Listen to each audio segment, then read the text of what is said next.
Thank you, Mr. Speaker. With your permission, I would like to make a statement to update the House on the infected blood inquiry. The Government welcomes the publication of the infected blood inquiry's second interim report. I'd like to thank Sir Brian Langstaff and all those who have contributed.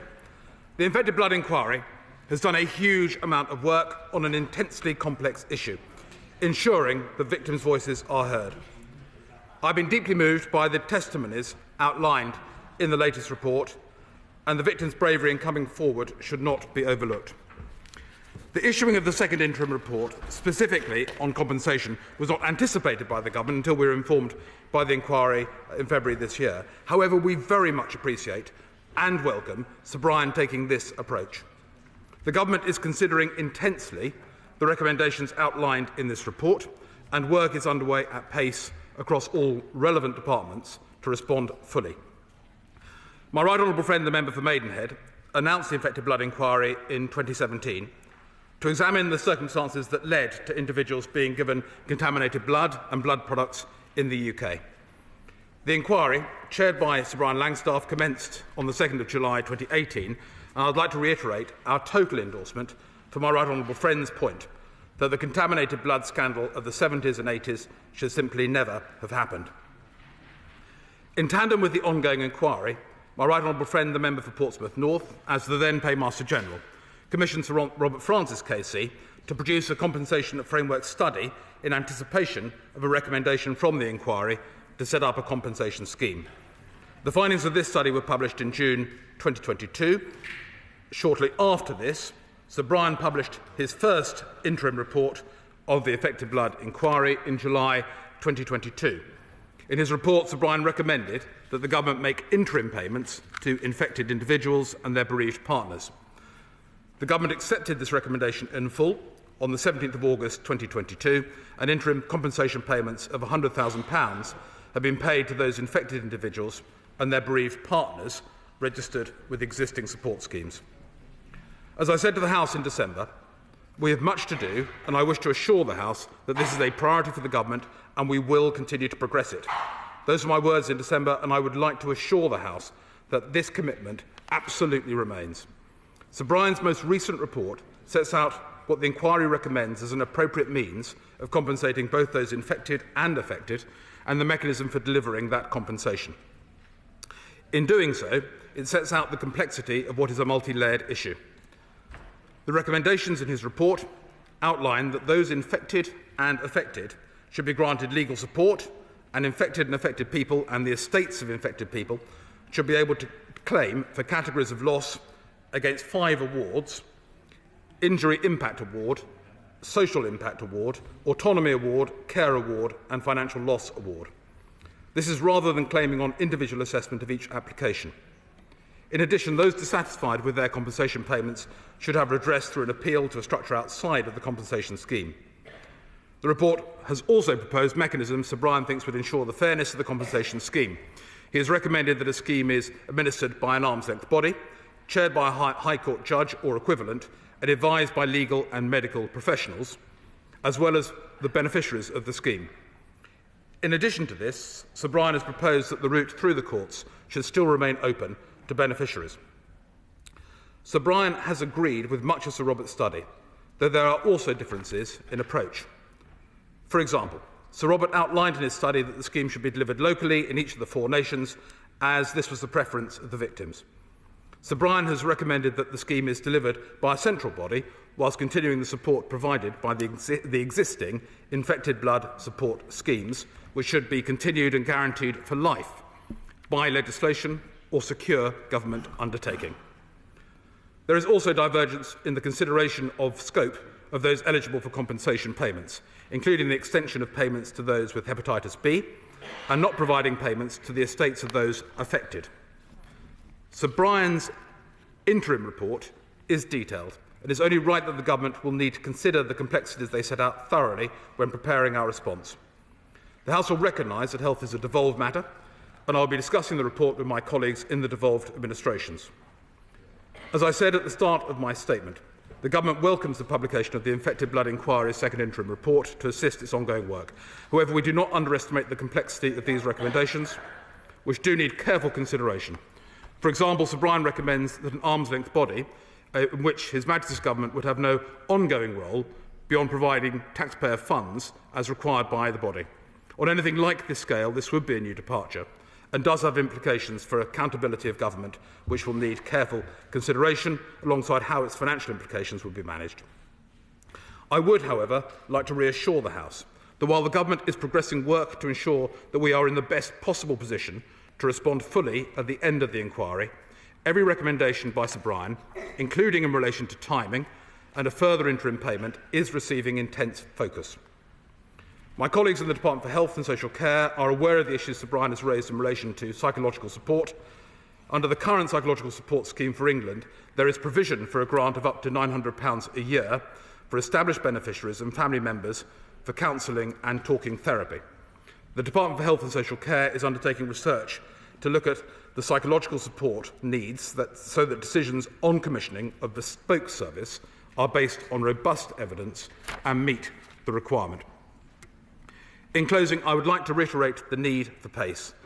People die every week as a result of the impact of the scandal. This government wants to deliver resolution, and we are working at pace across all relevant departments to consider the recommendations as outlined in this latest report and to ensure we are best placed to respond to the inquiry's final report. I commend this statement to the House. Shadow Minister Fleur Anderson. Thank you, Deputy Speaker. And I thank the Paymaster General for providing an advanced copy of his statement. I'd like to begin by paying tribute to the brave victims and their families who, whilst working through their own personal ill health, grief and trauma, have campaigned tirelessly for justice. Without their strength, we would not have reached this stage. And of course, to my right honourable friend, the member for Kingston upon Hull North, who's been a stalwart of the success of this campaign so far. The continued work of the Infected Blood inquiry is crucial to ensuring that victims' voices are heard. I had the privilege of meeting with victims of this scandal last month, and their stories will stay with me forever. No one should have to experience the pain and anguish they have faced and are still facing. Justice delayed, continuing to be delayed, is justice denied. While we await the conclusion of the report and inquiry, those who are given contaminated blood products are dying at a rate of 1 every 4 days. Families have suffered decades of health issues, financial loss and stigma. Victims, those affected and infected, will have watched the Minister's statement today with heavy hearts and disappointment and some degree of anger. There seems to be no commitment from the Minister to respond to the second report until the final report is published in the autumn. The interim report was published so that the government doesn't have to wait and to take action until the final report. Whilst we all understand the complexities of this scandal, I hope the Minister can see that many individuals directly affected still feel angry and unrecognised. Today's statement does not provide any certainty for families or children of victims. So, Madam Deputy Speaker, I have 5 questions for the Minister to finish with. First, does he agree with Sir Brian's statement in the interim report that time without redress is harmful? No time must be wasted in delivering that redress. And can he confirm that the intense focus that he's talked about being done now is to achieve the recommendation in the report that the scheme is set up now and should begin work this year?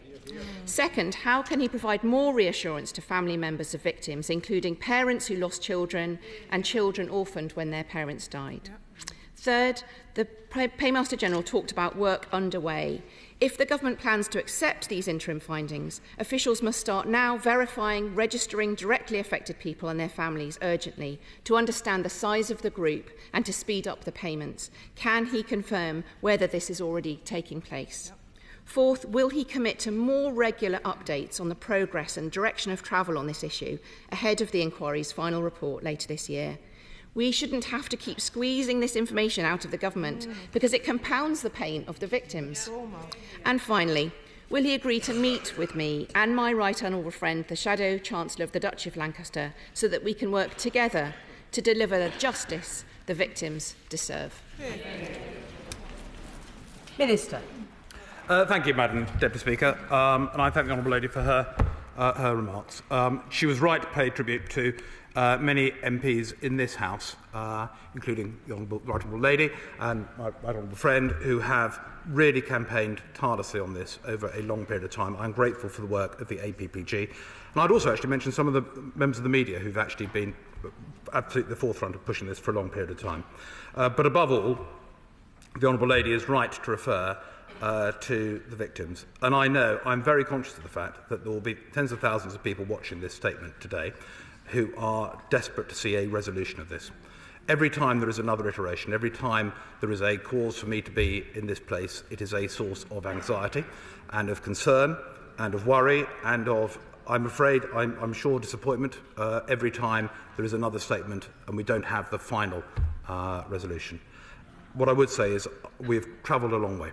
So it was 6 years ago this was announced. It was 5 years ago that Sir Brian started work. I'm very, very grateful to Sir Brian for producing this interim report. A lot of it is very similar to Sir Robert Francis' report, though there are differences. We do need to do the work. So on the points that the Honourable Lady raises, we've been focused on ensuring that at the conclusion of Sir Brian's inquiry, we're able to come forward in the very best place, the best place possible to do it. That does not preclude doing something earlier if we are able and have the means to do it. Registration is not as yet taking place, but I'm absolutely mindful of the fact that whereas for the previous interim payment there was a defined set of people and bereaved partners, were that recommendation to be taken forward, that requires registration, and that inevitably takes time, as we are all aware. I absolutely will continue to, although Honourable members, right honourable members will be aware that this is no more than an update statement. I was keen to come to this House to hear the views of honourable members, and I commit to do so again as appropriate as we continue through this process, and work will continue. And of course it will be a pleasure to meet the Honourable Lady and the Shadow Chancellor of the Duchy if they'd like to meet to discuss this. Chair of the Health Select Committee, Steve Bryan. Thank you very much. In his second interim report, Sir Brian Langstaff makes it clear that the government has everything it needs to implement the compensation framework now, and to repeat the Shadow Minister's quote that she's pulled out from the report, very pertinent: time without redress is harmful. I would suggest that is rather underplaying it. Time without redress, people are passing away. Currently, Madam Deputy Speaker, these infected blood support schemes make regular ex gratia payments to those who are infected and bereaved partners. Will the government make this provision statutory? Minister. I thank my honourable friend for the question, and I don't dispute for a second the comments that have been of Sir Brian that has been referred to by my honourable friend and the honourable lady, that time without redress is harmful. We want to see progress on this, which is why we are working at pace to deliver it. Sir Brian makes a specific recommendation that the ongoing ex gratia payments should be put on a statutory basis or receive a similarly strong government commitment. I'm not in a position to respond to recommendations today. It's been 8 working days since the report landed, but all of these recommendations will be taken very seriously. SNP spokesperson Martin Day. Thank you, Madam Deputy Speaker. May I put on the record my gratitude for advance sight of the statement today, and also for the work of the Infected Blood Inquiry. I suspect there will be a considerable amount of consensus in the House on this issue. I have, over the years, been appalled at the personal testimony I've heard from my constituents, their 40 years of struggle, and the realisation that this scandal could have affected any one of us. It is a tragedy which simply should never have happened, and it has been made worse by decades of delay, first in preventing further use of contaminated factor products, in identifying victims, and then in delivering compensation. And as we know, the infected blood scandal took place before devolution, while healthcare in Scotland was the responsibility of the UK Government, and the financial powers to deliver compensation still lie with Westminster. It is entirely appropriate to therefore have a scheme delivered by a central body, as recommended by the inquiry. Over the years, there have simply been too many delays and denials impacting victims and their families. As Sir Brian Langstaff, he's absolutely spot on when he says in the interim report, and we've heard this a couple of times already today, but I make no apology for repeating it. Time without redress is harmful. No time must be wasted in delivering that redress. It is therefore imperative that the recommendations to widen the interim compensation payments are carried out, and this should be done before the final compensation scheme is set up. So will the UK Government accept the recommendation of the inquiry that the interim compensation payments be widened and delivered without delay? And finally, when will the Compensation System's independent chair be appointed? Can we have a detailed timescale for this? Minister. I thank the Honourable Gentleman for his comments, and can I also thank him particularly for him welcoming the concept of a central body. That was an area of not dispute, but I think there was a slightly different emphasis placed between Sir Robert's report and Sir Brian's report as whether it should be delivered locally through each of the 4 schemes or through a UK scheme. The Honourable Gentleman is absolutely right. This happened in the 70s and 80s, long before devolution, and there's a clear recommendation from Sir Brian, which I'm glad to hear that the Honourable Gentleman endorses. He raises 2 points about the interim compensation payment being widened and there being no delay in its implementation, and also regarding the appointments of individuals. This all depends on the Government's response to each of those recommendations. The Honourable Gentleman will accept that. There are a number of things that could be done, though, to speed up the process. If we were to go down the route, if we were to agree with Sir Brian's recommendation to have an ALB, there are mechanisms whereby individuals could be appointed on an interim basis prior to the ALB being formally constituted. And all of this is in the mix as we work through our response to his report. Father of the House, Peter Bottomley. Mr. Speaker, the main views from the all-party group will come from the Right Honourable Lady. Can I say to the Minister, we recognise there's going to be a great deal of work that needs to go into this. As a minimum, can I put to him that he should come back to the House before the summer break to say how far the Government has got in considering recommendations and which ones they're going to accept? Can I ask him if he'll set up a register so those who think they will have claims to make can both put their names forward and be able to receive updates from Government directly rather than just through the mainstream media? And can I say to him that the voices of former Secretary of State for Health, that the totality has been a failure by the British state, and that the pain and suffering has gone on far too long, are words endorsed right across the House and by the country as a whole, and that we want the action that Sir Brian Langstaff has asked for, which is the scheme should be set up this year. Minister. I thank my right honourable friend, and I thank him for recognising that there is a great deal of work to be done, which there is. I've already referred to the register point. Were we to adopt the recommendation, which is a very clear recommendation from Sir Brian, about an interim payment, which goes more widely than the last scheme, that does require a registration scheme, and I appreciate that that would take time itself, so that needs to be established at a very early stage if that recommendation is accepted. I will come back and update the House. I will do so as is appropriate.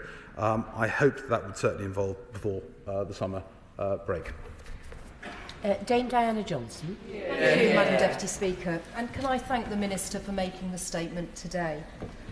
But really, after thousands have died, decades of campaigning, a 5-year public inquiry with over 500 people dying during that 5-year period, a review of compensation frameworks by Sir Robert Francis delivered to the Government last February, a first interim report from Sir Brian Langstaff, and now a second interim report from Sir Brian Langstaff setting out the clear case for compensation.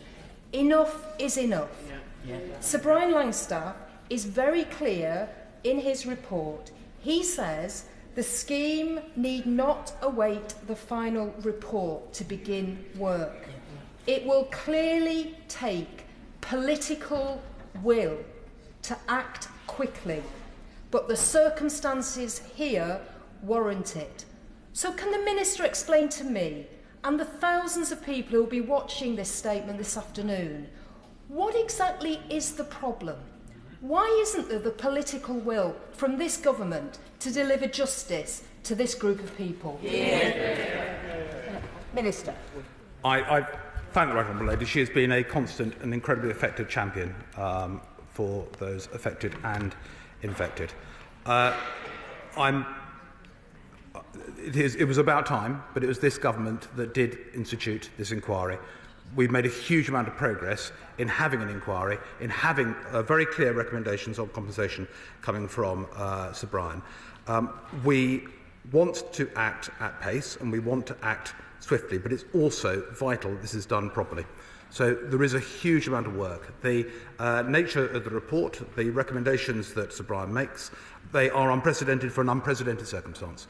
But that does require detailed work and detailed analysis. We will bring forward a response as soon as we can. As I say, we are focused on the inquiry's conclusion. That doesn't preclude coming forward before that if we are able to do so and if we decide that that is the right course of action. Matt Hancock. Thank you very much, Madam Deputy Speaker. Can I add my voice to those thanking Sir Brian Langstaff and the whole team for the work that they've done? We all recognise the complexities of delivering a scheme that's effective. And I'm grateful to the Minister for repeatedly coming to this House and committing to come to the House again. But will he repeat from the dispatch box the moral case for compensation, which effectively has bound the government to act and to follow the recommendations for compensation, whilst of course it takes time to put that into practice? What it is vital, I think, for people to hear today is that, in principle, the government is going to make this happen, because for many years that commitment was not there, and it needs to be repeated now. Minister. Yes. My right honourable friend speaks with a great deal of knowledge on this subject, and I'm very grateful. I repeat this, as did he. I'm very grateful to Sir Brian for producing a comprehensive and thorough appraisal of what the compensation scheme should look like. We need to go through that in detail. As my right honourable friend would accept, it needs to be effective, it needs to work. But I'm pleased that he's given me the opportunity to reiterate what I said last December in this place, that we fully accept there is a moral case for compensation in this circumstance. Absolutely. Dr Philippa Whitford. Thank you very much, Madam Deputy Speaker. As I've said in the debate in 2017, I remember as a young surgeon when this scandal began to break in the early 80s, 40 years ago. My entire medical career has passed while people have been fighting for justice and recognition. And dragging that out has added financial hardship to the suffering that people were already going through. So as the Honourable Lady from Hull North, I think, said, enough is enough. So the Minister has talked about how long things will take, and we recognise that. But when will they start? When will registration of bereaved parents and children start? When will the framework actually start, so that people can expect, as Sir Brian Langstaff called for, that they would see action this year, not waiting any longer? Minister. The Honourable Lady is very clear, as is Sir Brian in his report. So there's no dispute as to what Sir Brian is recommending. I can't give that commitment now. There are processes across government, as the Honourable Lady will understand. We are working at pace. We are going through the report in great detail. As I say, it's been a short period of time since that report landed with us and on all of us, and it is detailed, it is comprehensive, and it does need work. But we will be coming back to the Honourable Lady and to this House. Sir Mike Penning. Madam Deputy Speaker. Madam Deputy Speaker, the first shadow portfolio I had in 2006 was the Shadow Health Minister with this portfolio. So I met many of the victims straight away that had been crying out. The 80s is when this started, but actually we didn't really know until into the 90s what was creating it. And I'm no expert on this, but that's the sort of thing that was coming forward. So I'm very proud that this government has done something that I promised as the Minister what we would do to those victims. But it's been taken too long. If there is a moral position for this, the victims out there are still suffering. Their loved ones are suffering if they've lost their loved one. And it's not just financial, it's actually broken people's hearts and minds as well. But their scepticism on this, I think, might be also fuelled by the fact that the government initiated an inquiry by Baroness Cumberledge into the Primrose debacle and disaster, and the government ignored that, literally ignored their own inquiry. So can the Minister understand the concerns of victims and other members of this House that are a little bit sceptical about delay? Minister. My right honourable friend he's absolutely right. This has been a long-term scandal. It started in the 70s and 80s. It has been many years to get to this stage. But the stage we've now got to is a High Court judge, a very distinguished High Court judge, has spent 5 years working through the circumstances. He is at an advanced stage with his inquiry, and he has produced a thorough report on compensation. As I've said to this House, and I will say it again, the moral case for compensation is fully accepted by the government. We do need to go through this and work through exactly what the implications are, which are multiple. And this is, as I said before, this is an unprecedented circumstance which requires unprecedented means of redress, and that is what's reflected in the report. But it does require work to go through it. Clive Efford. Deputy Speaker, we've had the report set out by Sir Brian Langstaff that says how the compensation should be delivered, the framework for delivering it. The Minister has said that the government is considering this recent report at pace, and he has also said that he wants to come back and update the House. So if we're moving at pace and we have all the detail in place that we need, when is he going to come back to the House? Minister. It will be a great pleasure to return to the House with more substance when I can. I thought it was important, even though we have only received this comprehensive report 8 working days ago, to give members of this House an opportunity to share their views on that interim report at the earliest possible opportunity. But the honourable gentleman will realise that it does require work to come back substantively to say which recommendations are being accepted and how we would be progressing it. James Morris. Thank you, Madam Deputy Speaker. Can I welcome the Minister's statement, but would he agree with me that, notwithstanding the complexity that he outlined in relation to the compensation scheme, that 2 things should happen? One is that the government should move urgently to the design of the compensation scheme, and secondly, in the design of the compensation scheme, there should be engagement with victims or the groups representing those victims to make sure that there is alignment between the compensation scheme and the expectation of victims moving forward. Minister.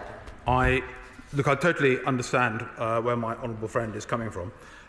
It is critical that we produce that answers provided to in response to this report are ones that have that are readily understood and have the buy-in of all those who've suffered so grievously as a result of these scandals.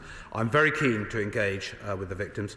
I would also say that Sir Brian, I think, has been doing an exceptional job in ensuring that he fully understands and speaks and takes on board the comments made by the victims and engages with them. It is, I think, impossible for any of us who have not suffered from this ourselves personally to understand fully the anguish that those victims have been put through. I think Sir Brian has done his utmost to reflect that in the report that is produced. Christine Jardine. Thank you very much, Madam Deputy Speaker. And yes, I'd also like to thank the Minister for coming here today and pay tribute to Sir Brian and the work that he has done. Not long after I was first elected in 2017, I received a letter from a constituent whose family had suffered as a result of the infected blood scandal, and what they had been through was heartbreaking. And although progress has been made, and we have the interim report, we are now 6 years further on, and they are no further on in receiving compensation. So as others have said today, can we please get on with it and ensure that these families' suffering is put to an end? Minister. Look, I totally understand where the Honourable Lady is coming from, that we all have constituents who are in that situation. There are tens of thousands of people who are affected across the whole of the UK. We want to do so at pace. We also want to do so with the scheme that is, that any scheme we adopt must be effective and must work and must be appropriate. So there is work ongoing. We will get there and report back to the House our response to those recommendations that Sir Brian has made. Mark Pritchard. Thank you, Madam Deputy Speaker. Can I welcome the Minister's intense focus on this, but can I join members from across the House, not on a personal basis, because I think the Minister is one of the best in the government, but on behalf of my constituents, that this has taken a long time, and of course it has to be thorough, and I'd like to put on record my thanks to Sir Brian and Sir Robert, but can the Minister assure the House that their difference of opinion about how the compensation may or may not be delivered, whether nationally or through the devolved administrations, will not cause further delay, that post the final report being published, there won't then be a further consultation on whether it's devolved or national, and in particular on children affected who've lost loved ones and parents, whether there could be interim payments more quickly, because some of them are really suffering financially, let alone the loss of their parents. And on the 5 categories, he mentioned social impact. Clearly the loss of a parent is the biggest social impact of all. Minister. To reassure my honourable friend, when I referred in my statement to areas where there were different nuances, different views presented by Sir Robert and Sir Brian, I don't want that to be overstated, and I wouldn't have wished to have done so. Sir Brian had the benefit of Sir Robert's report. I think he would say that he found it extremely useful that study was undertaken, so he was able to consider Sir Robert's report before coming up with his own recommendations. But we must not allow any difference between the two, which is mainly of nuance, to get in the way of our proper and full consideration of Sir Brian's report. The honourable gentleman also refers, as of other honourable members, to interim payments. All I can say is that there is a very clear recommendation from Sir Brian. We are working through all of this, and we will be returning to the House in due course, having had an opportunity to review fully those recommendations. Barbara Keeley. Thank you, Madam Deputy Speaker. My constituent's father died following infected factor 8 treatment. The family did not feel they could grieve openly because of the stigma around HIV and AIDS at the time of his death. My constituent has told me that although a compensation payment would not bring back their father, it would finally give the family a sense of closure. Does the Minister accept the symbolic importance of compensation payments? And will the government now commit to including children who have lost a parent in the scope of the compensation scheme, as recommended by Sir Brian Langston? Minister. I think one of the very, very worst aspects of many dreadful aspects of this scandal is the stigma to which the Honourable Lady refers. To go as a child through the circumstances of being extremely ill, but for your parents to then be worried about the stigma and moving house or moving school or moving work, it is deeply, for those of us shocked reading it now, and in many cases we're 20, 30, 40 years on from the circumstances, it is an absolute hell these people went through, with the stigma laid on top of dreadful circumstances. And I'm grateful to the Honourable Lady for reminding us of that. I'm afraid I'm not in a position, though, to make piecemeal comments regarding the recommendation that Sir Brian has made. I think it is, as I've said before, it's vital that he produce this report. It's a very comprehensive report, and we do need to go through it thoroughly and then produce a response in due course when we've had a chance to do so. Kevin Foster. Thank you, Madam Deputy Speaker. You know, the length of this scandal can be summed up with the fact that my predecessor spent 18 years pursuing certain cases, and I've spent the last 8 years pursuing the same cases to try and bring them to resolution. Now, the Minister rightly says there's work to be done following these recommendations, but what timescales has he set for that work to be done in terms of them being able to prepare a response, and also what work has been done in preparation for potential recruitment of people to actually deal with many of these claims via the structure proposed? And from experience with another complex compensation scheme stretching over decades, that is far easier said than done.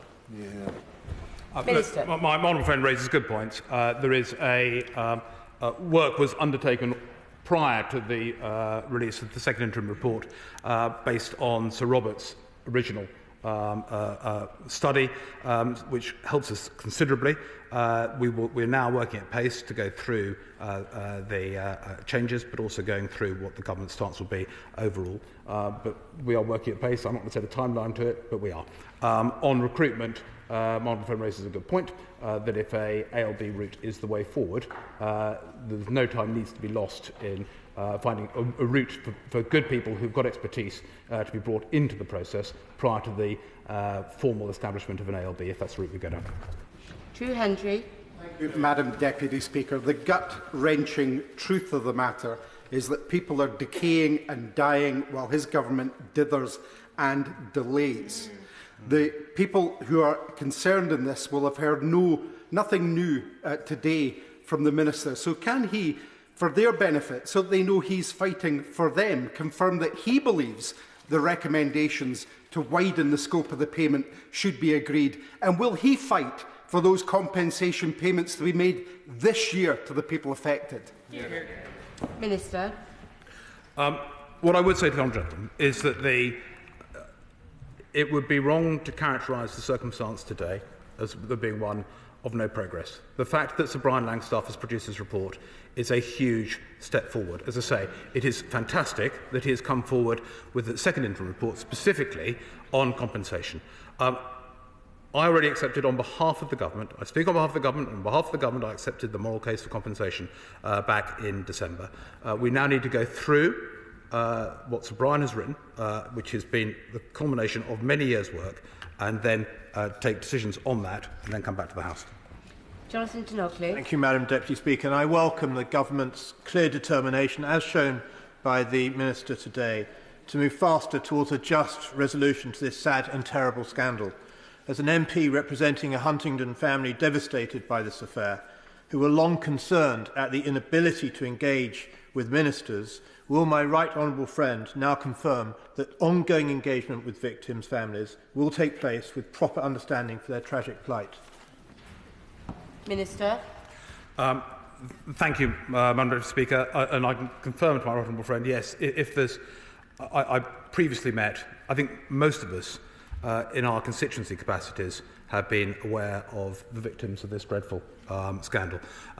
Through the Right Honourable Lady in the APPG, I had the privilege of meeting representatives of those infected and affected, and I'm more than willing to do so again as we continue to progress our work on this.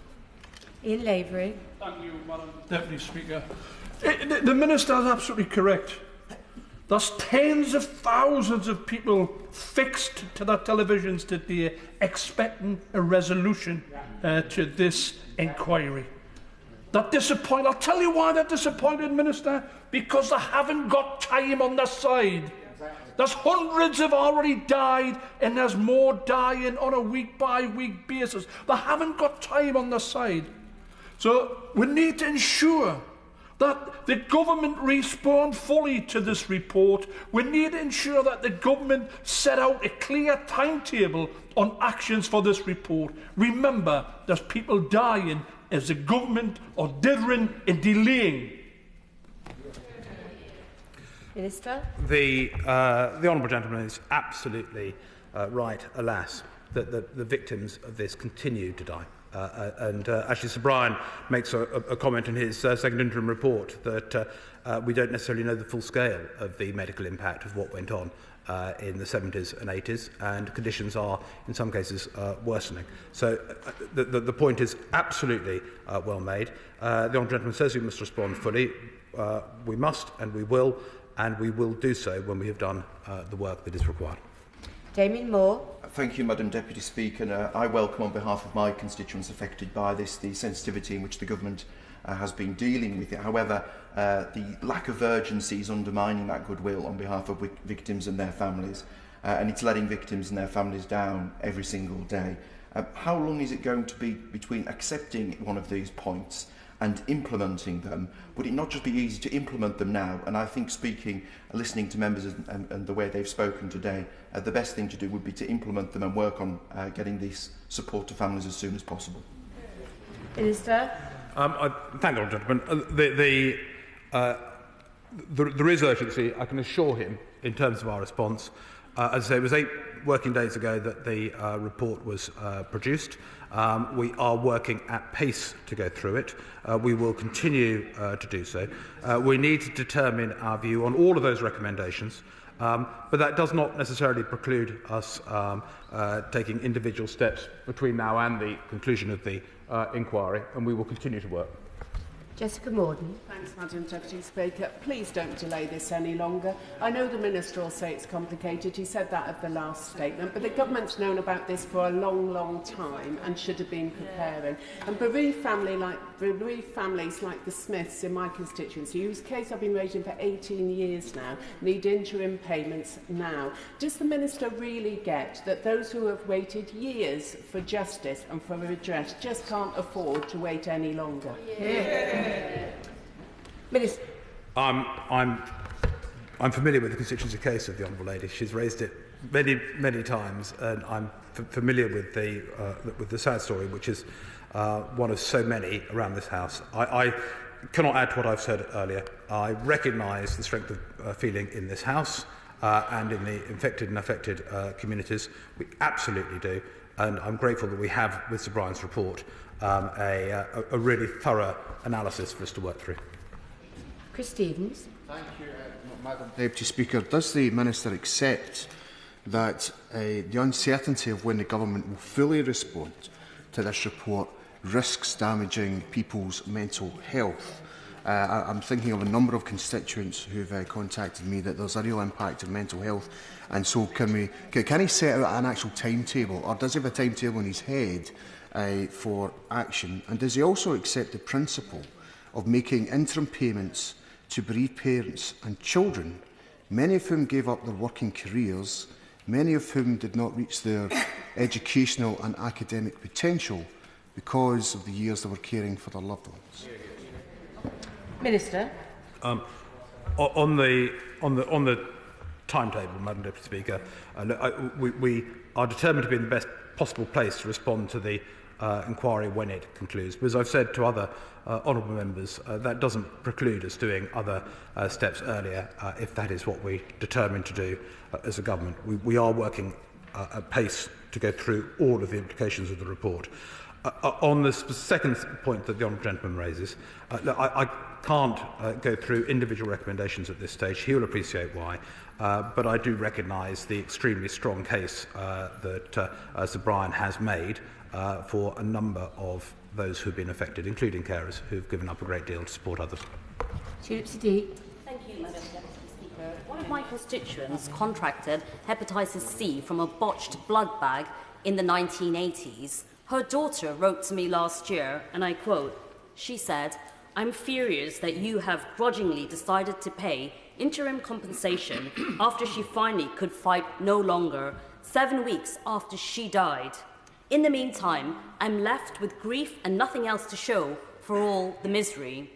In addition to all the horrors that my constituent and her mother went through, the daughter is also not eligible for compensation as she's not a partner of the bereaved. Could I ask the Minister, does he think this is fair?" Minister. Look, I'm very sorry to hear about the loss of the Honourable Lady's constituent. It was a significant step forward and a positive step forward that the government accepted in full Sir Brian's recommendation about those infected and bereaved partners and brought forward the £100,000 of compensation that was paid last October. It's tragic that, for the reasons stated earlier in relation to the scale of loss ongoing from this scandal, that there will have been individuals who missed out on those compensation because of their death, even between the announcement and the payment of the compensation, which is, and I really feel for the family of the Honourable Lady's constituent. The Honourable Lady specifically referred to payments to beyond the interim payments that were made last year. Sir Brian has made a very specific recommendation on that. We're not responding to it today, but it is one of the many recommendations that we're working through. Alison Toulis. Thank you, Madam Deputy Speaker. My constituent's father died in England in the late 1970s, and she tells me that she is his only surviving next of kin. So can the Minister confirm where my constituent and many others like her will obtain the compensation that they are clearly due, and what proof will be required to access it given the notorious related scandal around medical records? Because bereaved people in these circumstances don't need more barriers, they need compensation after all they've suffered. Minister. I thank the Honourable Lady, and she raises an extremely good point in terms of the evidence to be produced to access any future compensation scheme. It was a minor point of difference between the two reports, between Sir Robert and Sir Brian, in terms of the evidential test, but everyone is very aware that given the history of records not being available and the length of time that has been passed, Sir Brian has been very clear that an appropriate approach must be taken to a compensation scheme if it is established along those lines to ensure that it doesn't preclude people who have got no means of showing their ability to access the scheme because of factors completely beyond their control. Holly Lynch. Thank you very much, Madam Deputy Speaker. It's a point that's been made by so many colleagues in the chamber already, but children of those lost as a consequence of the scandal feel particularly unseen and unheard by the progress that's been made so far. So can the Minister assure them that there will be a focus for this government when recognising not only their loss, but also in delivering compensation payments through the scheme to them as a priority? Minister. Thank the Honourable Lady. As I said before, children are a particularly harrowing aspect of this. Sir Brian has made very specific recommendations. We're not responding to those today, but we are working through them. We will continue to do so, I can assure the Honourable Lady. Patrick Grady. Deputy Speaker, I express sympathy and solidarity with my constituents who have been affected as well. Does the Minister accept, as I think the questions are demonstrating, that the longer it takes to implement, the more complicated it is going to become, and not least because of the question of estates and surviving relatives becomes increasingly into play? So does the Government recognise the need to confirm the individuals that are due compensation and then pay them as quickly as possible? Minister. The Honourable Gentleman will appreciate that is exactly the process that we're going through. It's working through Sir Brian's report, where he makes specific recommendations, including the eligibility of the states. He recommends that the estates of those infected should be included with any scheme. These are all, he's not wrong in saying that these are all complicated. The risk is becoming more complicated, and we want to make certain that we make progress and come to a resolution in our consideration of that report. Catherine West. Deputy Speaker, when I entered this House, my young constituent was in the nursery and we all hoped that this would be resolved quickly. She then graduated to primary school and now she's about to go into secondary school.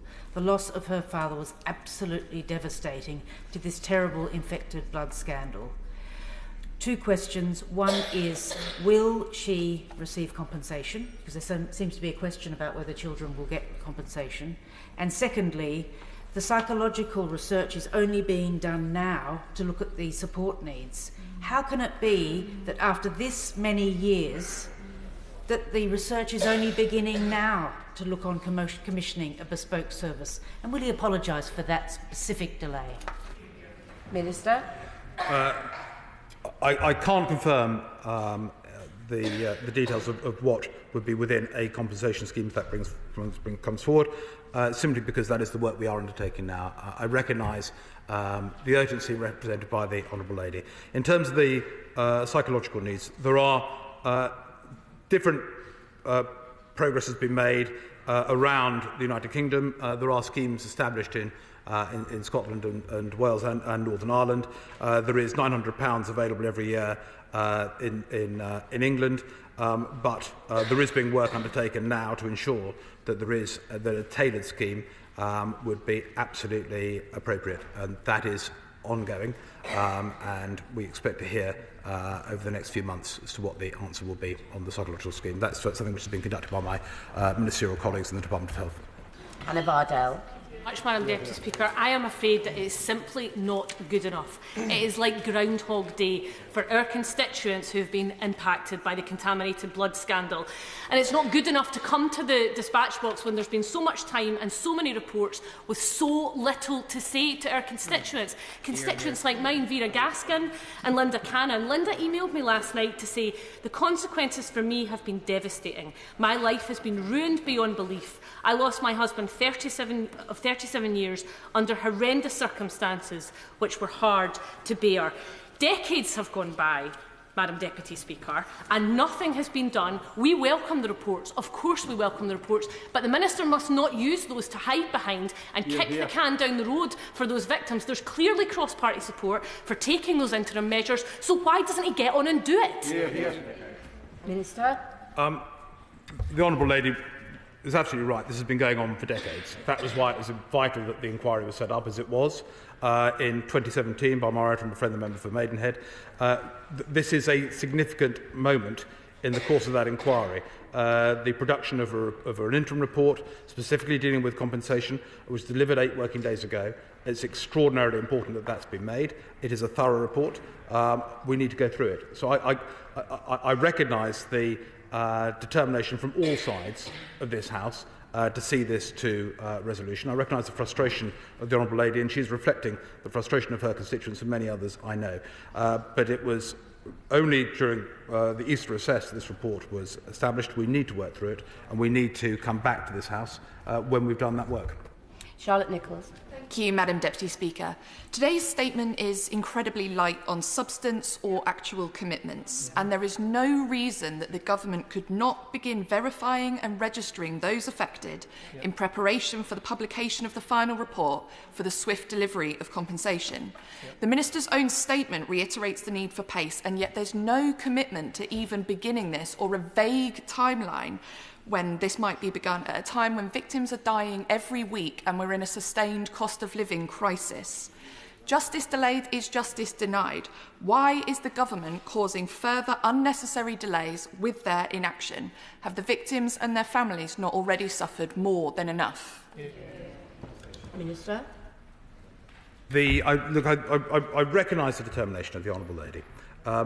It is fair to say that in terms of registering those who may be eligible for a future compensation scheme, those registered would have varied between the Sir Robert Francis study and the report produced by Sir Brian Langstaff. So we do need to do the work. We do need to ensure that we have absolute clarity on which approach we're taking, and that is announced, and there is clarity for the victims. But I absolutely there will be no unnecessary delays, as the Honourable Lady puts it. There is, however, a need and a necessity to do the work to make certain that we have an effective and proper and appropriate response to what is a very thorough report. Jamie Stone. Thank you very much, Madam Speaker.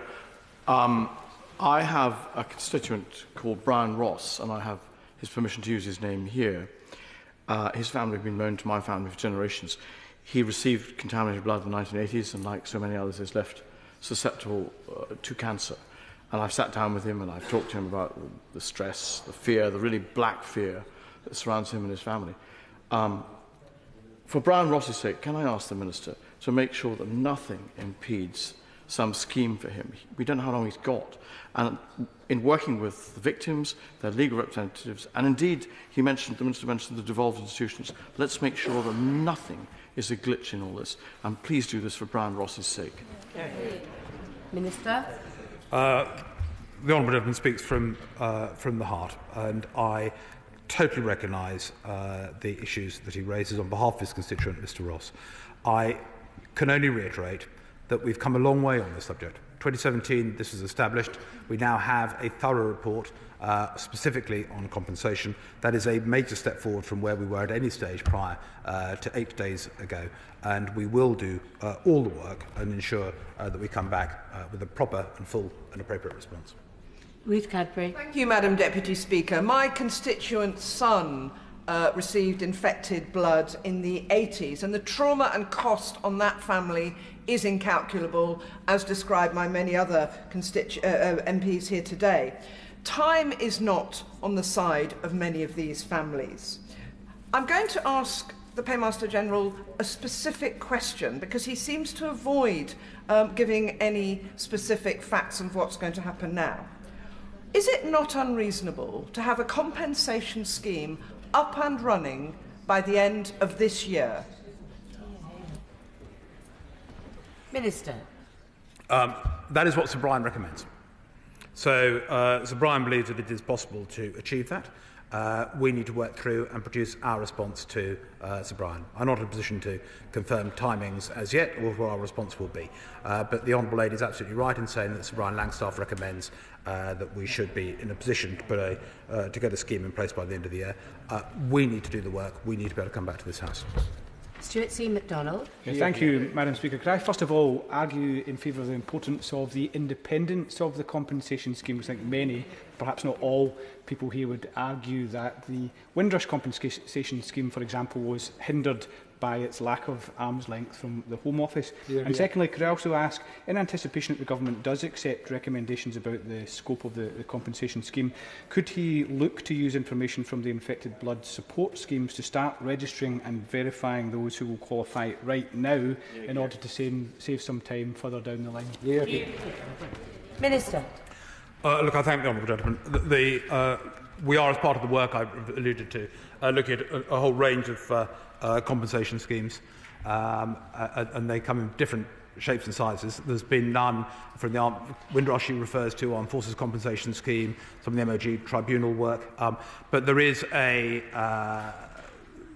the solution of an ALB wholly separate from government, wholly separate from government and paying out the schemes. It was an innovative approach to an unprecedented issue, and that's something which we are working through. That would have the independence that the Honourable Gentleman refers to. That does bring with it consequences as well in terms of accountability for expenditure. So we just need to. We're working through all of those issues. He's wise to raise them. On the point of view of registering potential beneficiaries, the current infected blood schemes, I believe, were the basis for the payment last year of interim payments to those infected and bereaved partners. I think Sir Brian is very clear in saying that for the scheme to widen, we would need a new registration scheme that goes further than that and recognises others who've been affected but are not included within the infected blood scheme. But it's a good point the Honourable Gentleman raises. Jim Shannon. Thank you, Madam Deputy Speaker. Can I thank the Minister very much for his statement, and especially commend the Honourable Lady for Kingston Hull North, I think it is, for her dogged determination on this issue at every case. I think every one of us who has constituents who suffer from this contaminated blood owe that Honourable Lady many thanks, so we thank her publicly in this chamber today. I'm very pleased of the news that ahead of the final report, the Chairman has issued the recommendation that compensation is given. Minister, with compensation for health issues, the reality for many is this, that each week that passes is worsening health, more care needed, and the compensation would greatly enhance the quality of end of life for some of these people who we know are coming to that stage. So the Minister, I said very respectfully, he is a Minister with compassion and understands the issue. So will the Minister consent to fast-tracking this recommendation whilst awaiting the rest of the report, and particularly for those end-of-life claimants?